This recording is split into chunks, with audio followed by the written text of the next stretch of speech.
Conservation Solutions essentially is a company that provides technical and logistical support for conservation projects throughout Africa.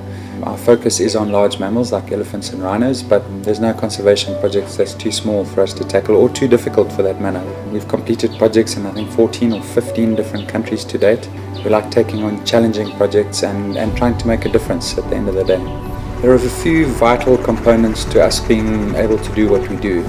25 years ago it wasn't possible to move big family groups, only small juveniles were moved.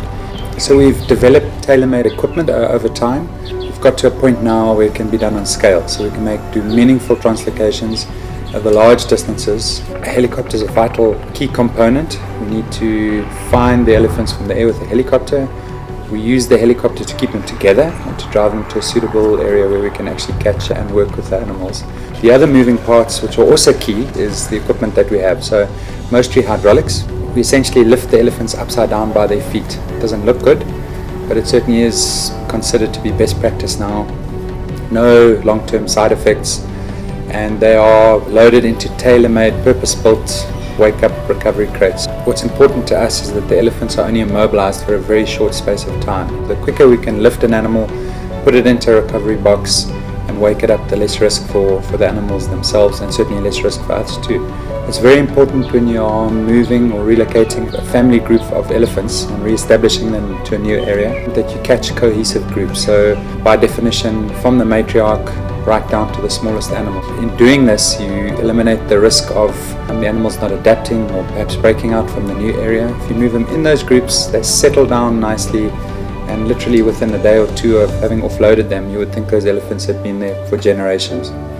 Relocating bulls, given their size, is very different to the family transport units that we have. Bulls by definition are at least double the size, if not more, 2 to 2.5 times the size of a big cow. I mean, they're hard to lift. You need a massive crane, you need a big truck to be able to do that.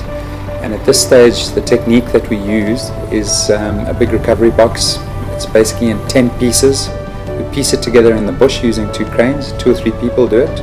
Once the elephants are loaded onto a truck, we then pull the elephant in, which is on a conveyor stretcher, into this big recovery box, wake the elephant up, reverse the immobilizing drug, and then it walks into a transport crate. So typically a big truck which transports the elephant, we could load 12 or perhaps 15 elephants in one truck.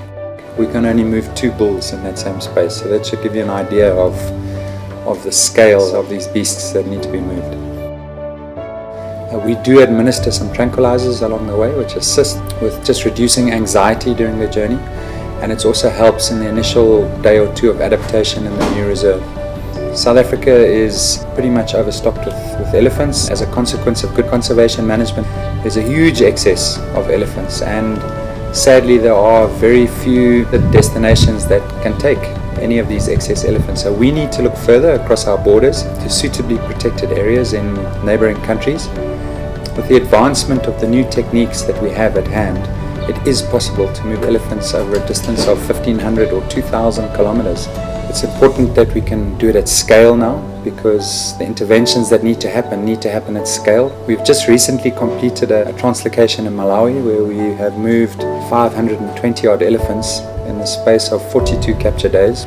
And this opens a whole new world to us, and certainly to conservation management, and specifically in the elephant space in South Africa.